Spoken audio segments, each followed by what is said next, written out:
اللهم صل على سيدنا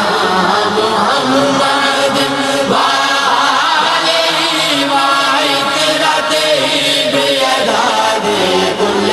ملوم الله أستغفر الله العظيم لا إله إلا هو والحي القيوم وأتوب إليه يا حي يا قيوم. نحمده ونصلي على رسوله الكريم اما بعد فاعوذ باللہ من الشیطان الرجیم بسم اللہ الرحمن الرحیم رب اشرح لی صدری ویسر لی امری واحلل عقدۃ من لسانی یفقہوا قولی۔ السلام علیکم۔ تمام اہل اسلام کو میری طرف سے ماہ شعبان کی بہت بہت مبارکباد۔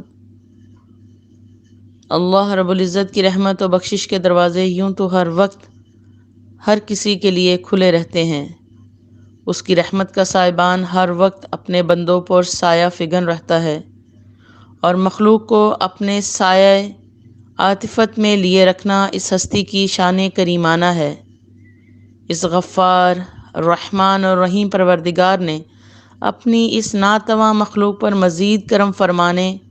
اور اپنے گناہ گار بندوں کی لغزشوں اور خطاؤں کی بخشش و مغفرت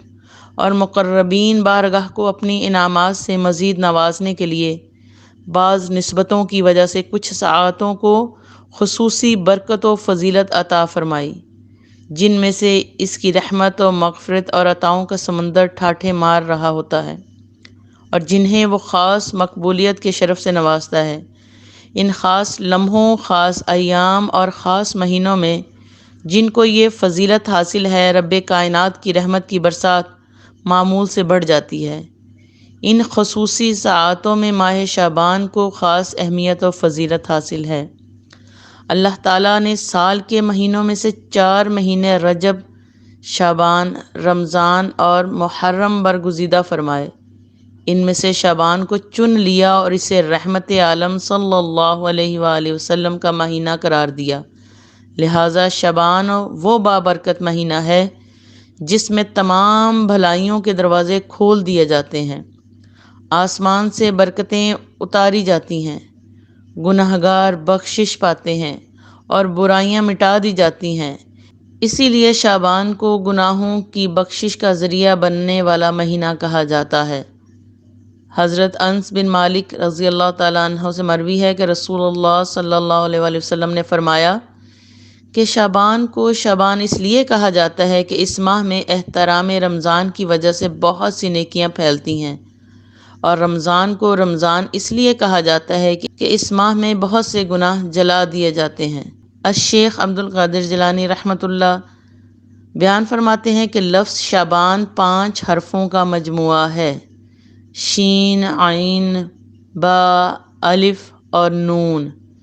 شین شرف سے، عین ادو، عظمت، بلندی سے، اور با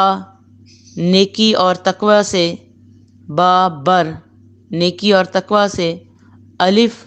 الفت اور محبت سے، اور نون نور سے ماخوذ ہے۔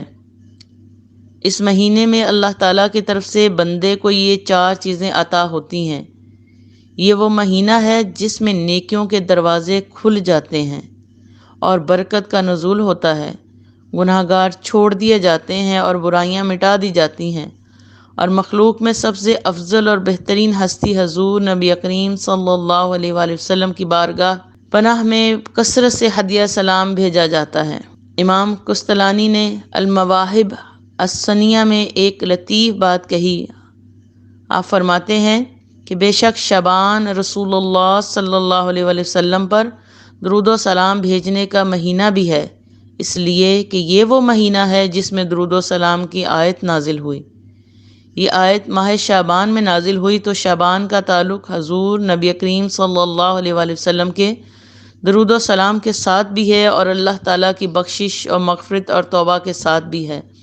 لہٰذا اس ماہ اور شب برات کی عبادت سے حضور نبی کریم صلی اللہ علیہ وآلہ وسلم کی بارگاہ سے بھی قربت نصیب ہوتی ہے اور اللہ تعالیٰ کی بارگاہ میں بھی قرب نصیب ہوتا ہے۔ اور ماہ شعبان میں آپ صلی اللہ علیہ وسلم کا معمول مبارک حضور نبی کریم صلی اللہ علیہ وسلم نے شعبان کو اپنا مہینہ قرار دیا کہ اس ماہ کی حرمت و تعظیم کو اپنی حرمت و تعظیم قرار دیا۔ جی ناظرین، یہ دیکھیں کہ اس مہینے کو، اس کی تعظیم کو، اس سے محبت کرنے کو حضرت محمد صلی اللہ علیہ وآلہ وسلم نے اپنی حرمت اور تعظیم قرار دیا۔ آپ صلی اللہ علیہ وسلم اس ماہ میں کثرت سے روزے رکھتے اور دیگر اعمال صالحہ بجا لاتے، اور حضور نبی اکرم صلی اللہ علیہ وسلم نے فرمایا کہ ماہ رمضان اللہ تعالیٰ کا مہینہ ہے اور ماہ شعبان میرا مہینہ ہے۔ شعبان گناہوں سے پاک کرنے والا ہے اور رمضان گناہوں کو ختم کر دینے والا مہینہ ہے۔ اور حضرت انس بن مالک رضی اللہ تعالیٰ عنہ فرماتے ہیں کہ ماہ رجب کی آمد پر حضور نبی کریم صلی اللہ علیہ وسلم یوں فرماتے کہ اے اللہ، ہمارے لیے رجب اور شعبان میں برکتیں نازل فرما اور رمضان ہمیں نصیب فرما۔ ام المومنین حضرت عائشہ صدیقہ رضی اللہ تعالیٰ عنہ سے مروی ہے کہ ماہ شعبان میں حضور صلی اللہ علیہ وآلہ وسلم کثرت سے روزے رکھتے، اور رسول اللہ صلی اللہ علیہ وسلم کو تمام مہینوں میں سے شعبان کے روزے رکھنا زیادہ محبوب تھا۔ آپ صلی اللہ علیہ وسلم شعبان کے روزوں کو رمضان المبارک کے ساتھ ملا دیا کرتے تھے، یعنی اس کثرت سے روزے رکھا کرتے تھے کہ رمضان شروع ہو جاتا تھا اور شعبان کے روزے جاری ہوتے تھے۔ آپ صلی اللہ علیہ وسلم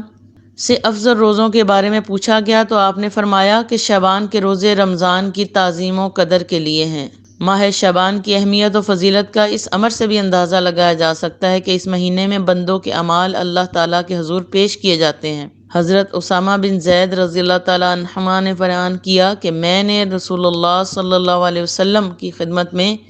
عرض کیا، یا رسول اللہ، میں آپ کو سب مہینوں سے زیادہ شعبان المعظم کے مہینے میں روزے رکھتے دیکھتا ہوں، تو اس کی کیا وجہ ہے؟ آپ صلی اللہ علیہ وسلم نے فرمایا، یہ وہ مہینہ ہے جس سے لوگ غافل اور سست ہیں۔ رجب اور رمضان المبارک کے درمیان میں وہ مہینہ ہے جس میں اعمال رب العالمین کے حضور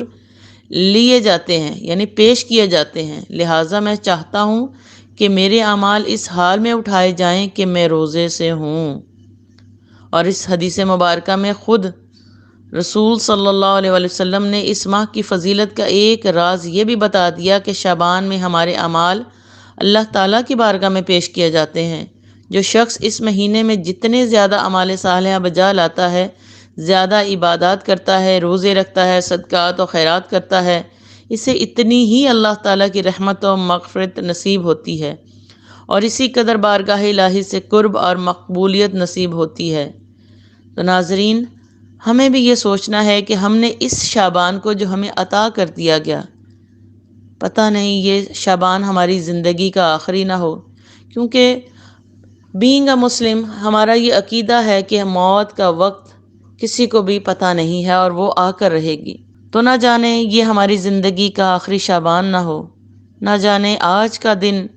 آج کی گھڑی یہی آخری نہ ہو۔ تو ہمیں شعبان کے ہر لمحے کو، ہر وقت کو یہ سوچ کر کہ شاید یہ ہمیں دوبارہ نصیب ہو یا نہ ہو، اگر ہو جائے نصیب تو یہ اس کا کرم ہے، یہ اس کی رحمت ہے جو اپنے بندوں پر کرتا رہتا ہے۔ لیکن اس سے پہلے کہ شب بارات میں ہمارے اعمال پیش کیے جائیں اور اگلے سال کے لیے ہمارا ہر چیز کو جینا، مرنا، رزق، اولاد، ہر چیز کے لیے لکھ دیا جائے، تو کیوں نہ اس سے پہلے رب کو راضی کر لیں، اس کو راضی کرنے کی کوشش کر لیں۔ وہ رب ہے، وہ رحیم ہے، وہ ہم سے بہت جلد راضی ہو جاتا ہے۔ کمی صرف اس بات کی ہے کہ ہم اس کی طرف لوٹتے نہیں، ہم اس کی طرف دل سے نہیں لوٹتے، اس کو دل سے پکارتے نہیں ہیں، اس کی طرف ایسے نہیں آتے جیسے ایک روتا بلکتا بچہ آتا ہے۔ تو ناظرین، اس مہینے میں ہم سب مل کر اللہ کی بارگاہ میں اس طرح پیش ہو جائیں کہ یہ مہینہ ہمارے لیے توشہ آخرت بن جائے، اور اس میں گزرا ہوا ہر لمحہ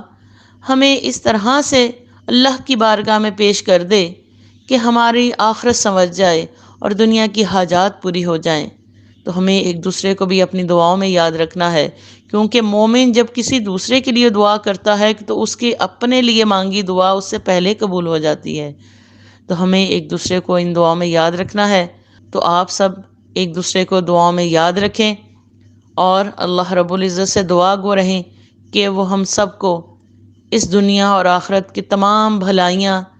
تمام آسانیاں اور ہماری تمام حاجات کا پورا فرمائیں۔ وما علینا الا البلاغ۔